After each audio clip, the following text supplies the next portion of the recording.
Hi guys, it's Ray here from Man City Fan TV. Well, another Manchester City news update for you today, and you can tell that it's international break time because the newspapers haven't really got that much to say. And my first story is exactly that. It's the Mirror have decided to rehash the Raheem Sterling transfer saga. Now, because they've got not much to say, they've gone back and looked at something he said in December 2017. No context to it, and they just repeated what he said. He apparently said that yes, in the future he might like to go and play abroad. He said Spain's nice because it's warm, or anywhere warm would do for him. But that's in the future. So they've used that, and they've once again said, hey, you know, he's not signed his contract, and it's not that long to go, and he'd be an interest to Real Madrid. There's nothing there to say that Real Madrid are actually interested in Raheem Sterling. I mean, all we do know for fact is that he hasn't signed his contract. That's it. Nothing else. We're not aware of anybody being firmly interested in him. Obviously, big teams will monitor big players, and believe me, you and me, we've seen it for the last season and 8 or 9 games this season that Sterling is a big player. So it's only natural that teams would follow and monitor such good players. But the Mirror just rehashed an old story. I mean, they could actually do something good and decent and some proper journalism.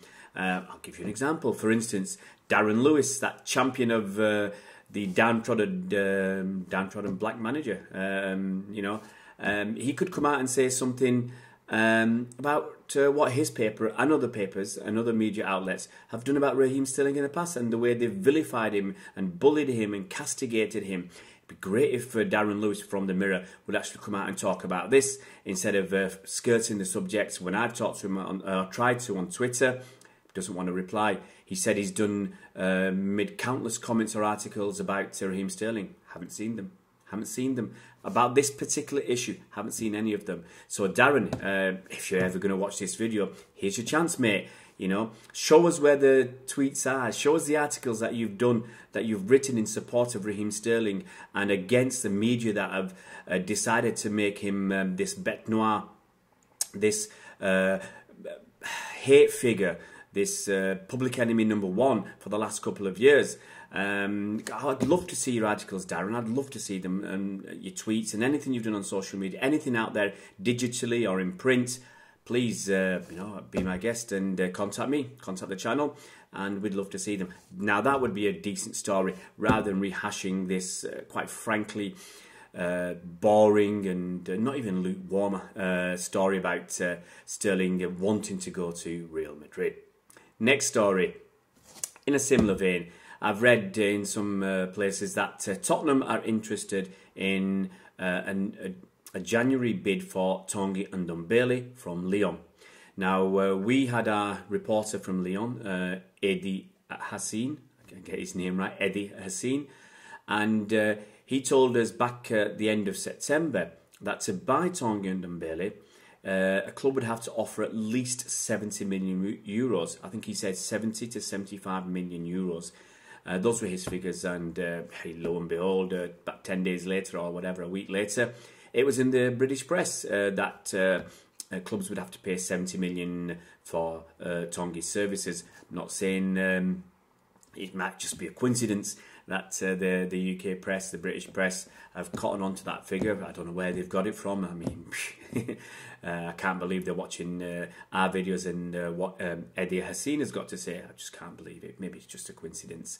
But Eddie told us those were the numbers, and I'm quite confident his ideas are quite accurate, as best as to our knowledge. So the report that Tottenham are interested in, that Tottenham want to buy him in January, fills me with a lot of doubt. I mean, Tottenham didn't really buy anybody in the summer. I think they bought 0 players. They spent 0 money. They're having a lot of trouble with their stadium. It's got to be costing them something. I can't believe they're not losing money by not having the stadium ready, because right now they're having to pay fans back for season tickets, or in as much that if you bought a season ticket, if the game's not at White Hart Lane, the new ground, then they have to give the money back. Now, I'm not sure exactly how it works, but I remember someone saying they were given £57 back for not being able to use their season ticket at White Hart Lane, but then they were charged £75 to go to Wembley to watch the game. So I don't know if Spurs have, let's say, rigged it so that if you don't go to the use your ticket at White Hart Lane, you're forced to use it at Wembley. I mean, that's disgusting if that's true. I don't know, I have no idea. I'm just throwing it up in the air, guessing here.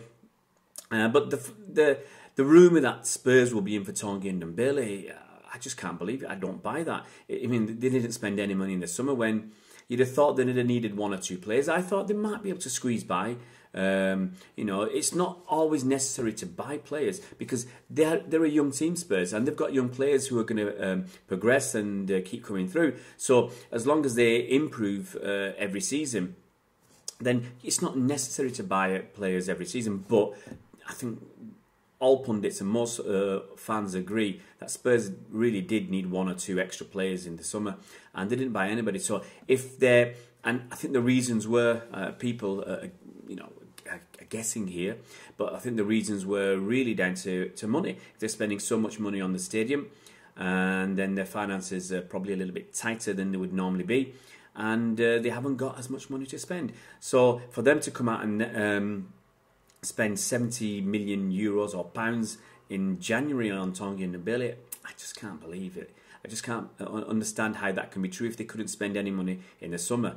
And they could have got somebody else a little bit cheaper than that. So I just don't buy it. I just don't agree. As I said, it's international break time and stories come and go. And you have to question the validity of some of these stories. The next one on my list is a quick mention about City and City soccer schools. I think I can't remember the actual acronym. It's CFS, I think. So many acronyms: CFG, CFS, CFA. But I think City are sending people out. I think they've got 15 coaches out in Dubai. And in the Middle East, the way it's written in the papers is that it's they're there to unearth the next star, next superstar. I'm not sure that's quite true. I'm sure they get a lot of money for coaching, and I believe right now they've got over 1,000 kids who attend every week their soccer schools out there. As I said, there's I think 15 City coaches out there. It sounds like it's long term, and they're there all the time. I think they trained at in Manchester, and now they're out in Dubai working there. So it's got to be worth a lot of money to City, I guess. I might be hypercritical here, but I think that's maybe the reason they're doing it, to get the money. But hey, you never know. You might unearth a star, a potential star that the Middle East can get behind and push and back, and something for the region in Dubai, Abu Dhabi, or the United Arab Emirates in general. Someone for that region to get behind, and if someone does come through and he comes through at City, then obviously we'll get a lot more fans from the region. And it's going to be good. So on one hand, as I said, I think it's done for financial reasons, but you never know, you might just come up with a superstar from the Middle East. And finally, I'm going to talk about sponsorship. Now, there's a report out today that I was reading about sponsorship in Europe, in the European clubs, and there was a list, everybody loves a list of the top 10 most sponsored clubs, or in terms of money that they receive in terms of euros, and you can probably guess the top one, and that's Man United. I'm just going to have a quick look at the list so I can give you some figures and tell you who's who. So top of the tree is Man United. Now they've got 68 deals which netted them 269 million euros. I think this is for last season. 68 deals. They really do like to spread themselves around and get just about anything they can. All these noodle deals you hear about out in the Middle East, in the Far East, crazy deals. But 68 deals, so they really are spreading themselves around. Worth 269 million euros. Now I'm guessing, because I went through the story and I couldn't find full details of what all these sponsorship deals are. I'm guessing it includes shirt deal, kit sponsor, the kit deal. So for argument's sake, Adidas paying £75 million a season, and for the kit deal, and the shirt sponsor, Chevrolet, paying whatever it is, 53 million quid. So I'm assuming that it includes all of that. Every single sponsorship deal is in that 269 million euros. Now, second in the list, just behind them, with only 43 deals, and that's Barcelona, and their total is 261 million euros. And it's actually a long gap between the next club, and most of us would probably think, yeah, it's going to be Real Madrid, but it isn't. It's Bayern Munich, and in their 29 deals, they netted themselves 180 million euros. And Real Madrid come fourth with only 19 deals, but they're probably all very high value deals, and they've got themselves 178 million euros. Now, the next English club is Chelsea. It's not City, even though we do have a very good, strong commercial department. The next team is Chelsea, and they've got 154 million euros over 18 deals. Now, I'm going to suggest a big chunk of that is their kit deal. I think they got Yokohama Tires at something like 50 or even 60 million quid a season. And then obviously they got the Nike deal, which is, I can't remember what that is, but that's at least 50 million pounds a season. So there's a lot of money. The bulk of their sponsorship deals come from the kit, from the shirt manufacturer paying some money, and from Yokohama Tires paying a big chunk of money as well. Next to City. Now we've got 38 deals and 149 million euros. Now I can see that jumping up in the next 2 or 3 years. Obviously we're going to get a new kit deal, and if it's correct that it's going to be Puma paying 50 million quid a season. That's across the CFG, so it's not just Manchester City. That will include Melbourne City in Australia as well, and possibly Girona as well. Teams that are in the City football group. I think that's what's going to happen, but it won't include New York City because they have a separate sponsorship deal with the MLS, Major League Soccer, and all the clubs in the MLS. I think they're all lumped together and have one sponsor, probably Adidas. I think, if I remember correctly. So City Football Group will get this 50 million quid, and I think I suggested in a previous video that Manchester City will probably get at least 45 million quid out of the 50 million a season. Now, if you think that Nike are paying something like, I can't remember the actual numbers, it could be as low as between 13 and 15, 17 million pounds. Let's say it's 15 million quid. So if City are going to get 45 million themselves, that's 30 million quid extra every season. And that's going to be somewhere in the region of 35 million euros. Now, you add that 35 million euros onto that 149, you get 184. So City will leap forward into third position, still way behind Barcelona and United. And also, City, there's some debate as to how much we're currently getting from Etihad for this shirt sponsorship. I think when we started with the Etihad deal several years ago, about 7 or 8 years ago, I think we were looking at about 25 million pounds a year, something like that, for the shirt sponsorship. Now, there's been rumours and comments that maybe that's been bumped up behind the scenes to 45. I can't remember seeing anything official about that, and they won't give numbers anyway. But there's been nothing official to say that that's been increased. But I think anytime City wanted, they could go out there. I mean, Etihad might actually be taken over by Emirates Airlines, so that could all be up in there. But I think if City went out into the market right now, they could quite comfortably get something in the region of 50 million pounds. I mean, if Chelsea can get 50 million plus for Yokohama Tires, then I don't see why City can't get 50 or 60 million pounds with the status of the club and the stature of the club and the amazing transformation of the club and our place in world football right now. I mean, winning 3 league titles in the last 7 years. I think 7 trophies in the last 7 or 8 years. That's got to, that makes us more well known around the world. And as our status and our popularity increase, then obviously we're getting fans from all over the place, and people hear our name more. It's as simple as that.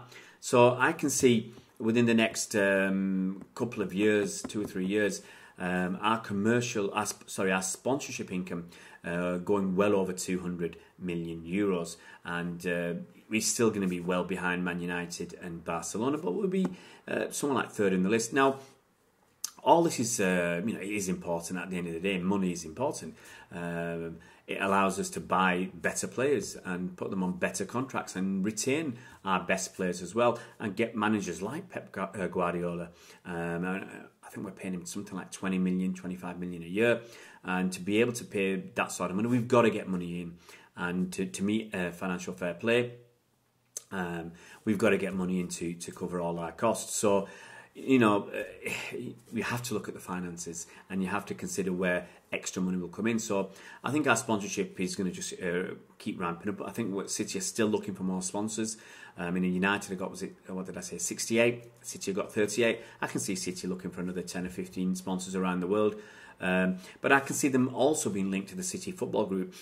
And I think sponsors will see a greater value in having one deal across many continents, because City, we've got the City Football Group have got their fingers in many different teams. We're involved with a team in Japan. Obviously, we've got Girona.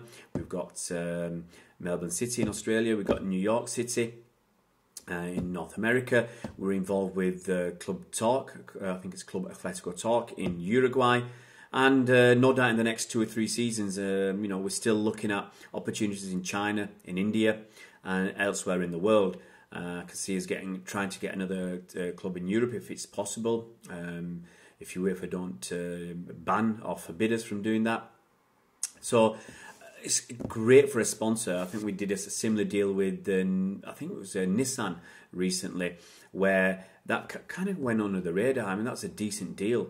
I think we probably doubled the money we're getting simply by giving Nissan access to other clubs in the City Football Group, rather than just sponsoring City for whatever it was, £5 or £10 million a season. And they had access to all the City Football Group clubs, I believe, and they paid a lot more for that access. So, as I said, I think it's a great idea. And it's great for big brands to get involved in lots and lots of markets just by linking to one club initially, City, and then that filtering and rippling out to all the other clubs in the City Football Group. Right, guys, so that's another video done and dusted for you today, and keep staying tuned with us for other videos this week, and we'll keep on throughout the international break with 1 or 2 videos every single day, giving you City content every single day, and trying to keep you up to date with the important news and maybe some not so important news, and some fun stories as well. And if you haven't already subscribed to our YouTube channel, it'd be great if you could just click the red button down below and subscribe, and hit the bell icon so you are notified of any future videos when they come out. And if you like the video, it's always nice if you click like, and see you around, Blues.